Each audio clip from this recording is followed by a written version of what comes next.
All right, let's see here, you guys. So this is a track that I'm currently working on. I'm sure some of you guys have already seen it. This is going to be released with the homie Tormented over in Detroit, and this is what my layout kind of looks like at the moment. If you guys have seen this, you have seen the first part of the track, which basically goes here. Let's see, it's this part with the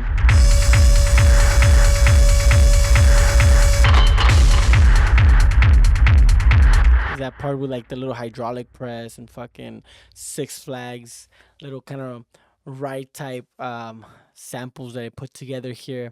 Make it sound a little bit more mechanical, a little bit more industrial, and some effects, something that goes like on these like phrase kind of points. And then so the track, I feel like to keep it interesting right now, I was working on the track, and it sounded a little bit boring because the beginning part and sort of like the outro part sounded like the two breakdowns, the first breakdown, the second breakdown, both sounded very similar, and obviously like it sounds kind of boring.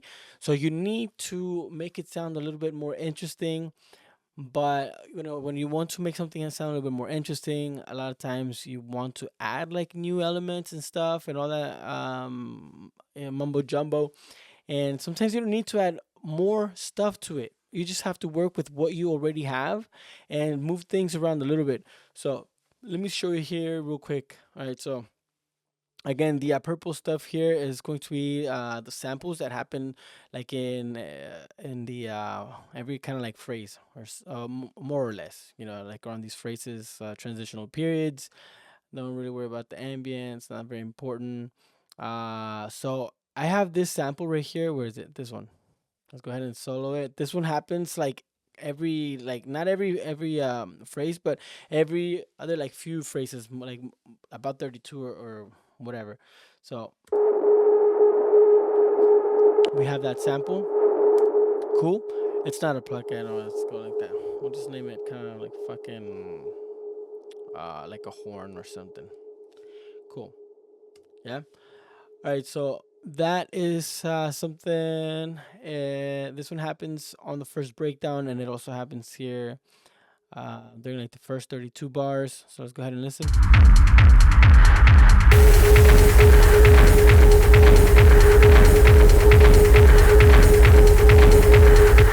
Yeah, I like that sample. I feel like if you were to add it every phrase or every other phrase, it would get annoying. So you need some samples. For example, like in this case, like a horn, something that has like that high end information to happen, like no more than three times. Sometimes like once or twice is like a good feel, at least for me, to give the track some variation, because if it happens like very repetitive, it's just like it feels too repetitive. So anyways, like the track keeps going as we're working on the breakdown.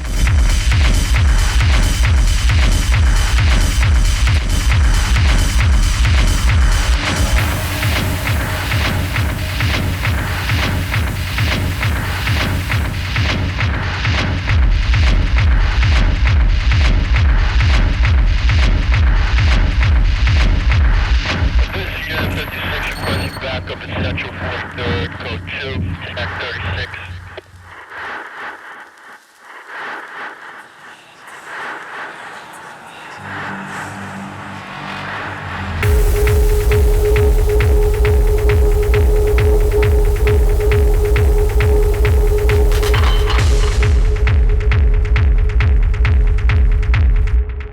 Okay, so if you guys noticed, right, like we have the breakdown. This thing happens again. That one sample we're just talking about.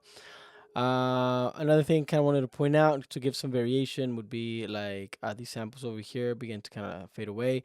And this part of the breakdown, I initially had, let's go ahead and open up the kicks. I initially had the kicks and the sub deleted like this, and then it would just go straight into the breakdown for 16 bars. but I felt like the breakdown was too long, especially like in this kind of techno. Like the breakdowns are sort of like minimal. You definitely don't want to have like two breakdowns that are 16 bars long. It feels like a little too repetitive. So what I did was I extended it for 8 bars, but to give again some variation, I did a low cut on the first 4 bars of the section here, which would have been the breakdown. So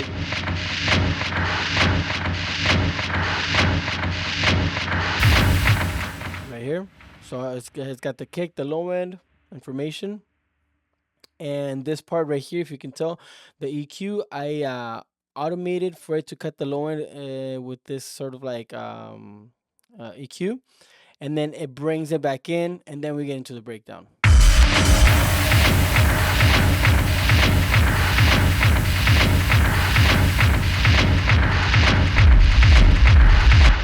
Okay, and then from there it gets to this point right over here, goes into a breakdown. This sample right here that's been kind of like repetitive for like the last 16 bars sort of fades away. I'm sorry, it comes to a stop when the breakdown completes. And then I have this one other sample that feels like a mechanical sort of like press. Let's go ahead and sample that. Okay, so that one I went ahead and I automated. I added an extra EQ over here um with the low pass, or yeah, with the high cut, and I automated that to basically swoop like this. If you can see this shelf over here, is going to automate and cut the highs, and it'll basically begin to kind of cut the highs.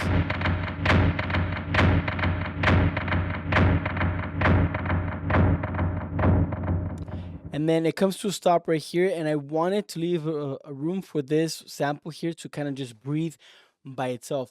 This sample here has that feeling. It sounds like a breath. Go ahead, let's go ahead and hear that.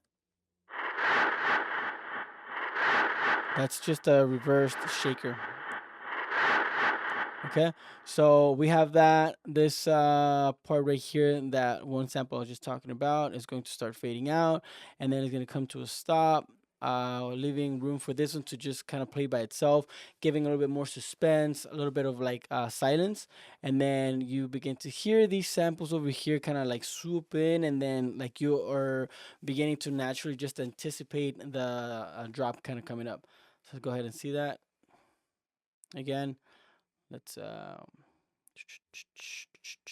1 second. Okay, we're gonna go like this. So break. Here's the low cut, the kick. Right there. Comes back in.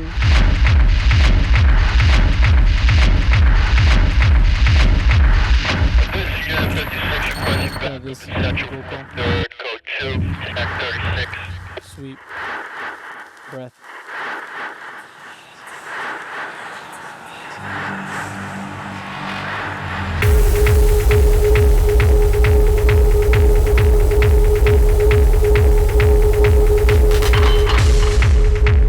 So this first drop right here, I wanted. There's this thing called kick and bass in producing, and this is something that a lot of producers and a lot of like different styles of techno actually do. Like there's moments in the drop. Like it depends. They switch it up, but there will be drops where the kick and bass will be sort of like the only thing playing, and it gives room for like the track to kind of just breathe. Like if you have a lot of these elements, like for example hats, rides, shakers, all this kind of like top end noise just kind of happening, and then you come to a sudden stop and it's just kick and bass. Like it gives you kind of like that like feeling of like power and just fucking, I don't know, it just has a certain feeling. So this is something like that, but there's a couple other elements in there, like that one kind of horn type thing, and then a sweep, but nothing much aside of this other little, but like nothing major. So kind of gives it that like kick and bass vibe. The track carries on. I have a few variations in here, and then I go ahead and bring in this other shaker, something a little bit different.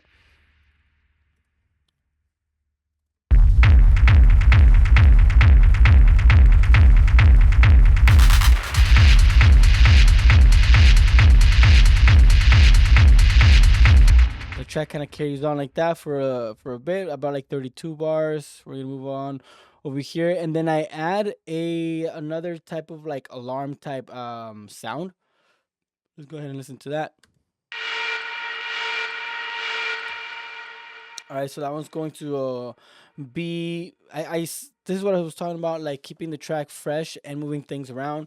I had this sample earlier, and I kind of had it over here, but I decided to move it on the second part of the track, so I can give some variation. So like the first drop and the second drop sound have to sound a little bit different, because it makes it sound like you have two tracks kind of in one that are happening, in one track. So I just think like I like kind of working like that. And let's go ahead and move on to this right before the second breakdown.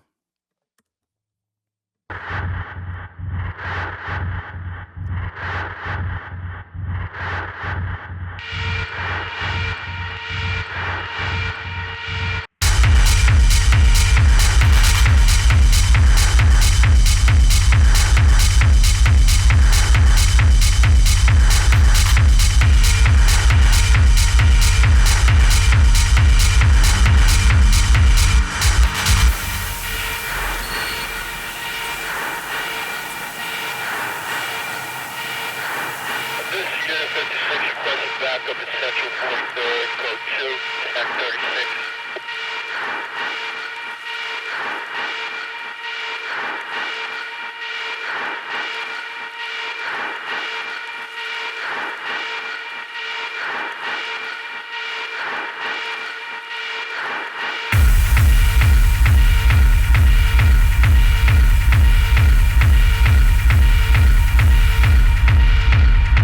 You see that? It had like two completely different vibes. Like the first breakdown and the second breakdown.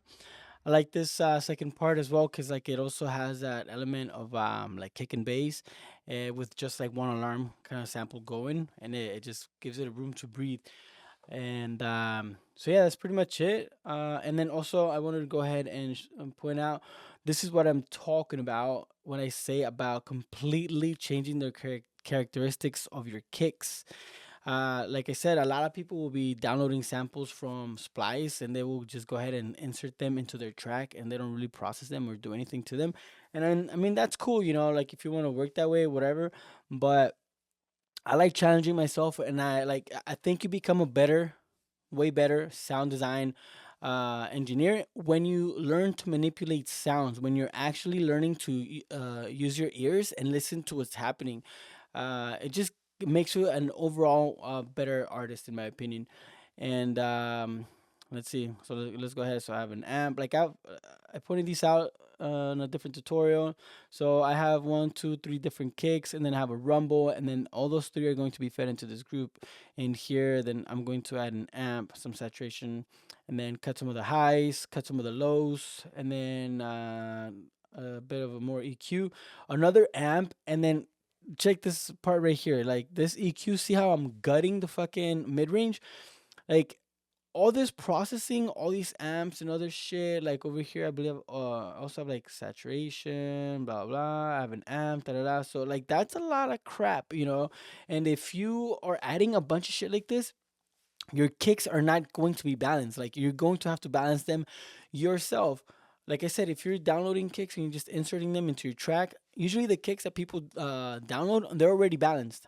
And like the kick, like the low end, the mid range, and the high end are already balanced. Like you don't really have to do anything to it because they're ready to go.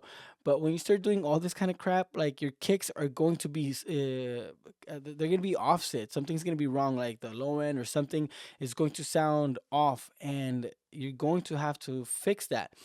And so when somebody comes in, I've had people like look at my projects when I post them online and shit, and they look at like they have no idea what the fuck's going on, and they'll just go ahead and see like an EQ, and they're like, "Oh, what are you doing over there? Like, you're gutting the low end." Like, first of all, like if you don't know what's going on, you're obviously gonna think like this is some bullshit. But this right here is absolutely necessary. If I didn't do this, the kick would sound completely like fucking shit. Let me just go ahead and solo this right here with and without the EQ. So let's go ahead and listen to it right here. Okay, that's with the EQ. Let's listen to it without.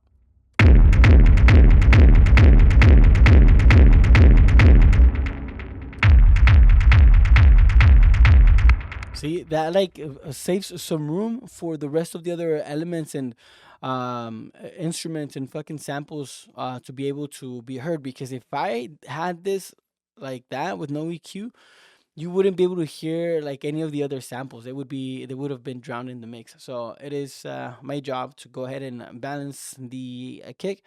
And anyways, yeah, I think that's all I have for today. Thank you guys for watching, and I will see you guys soon.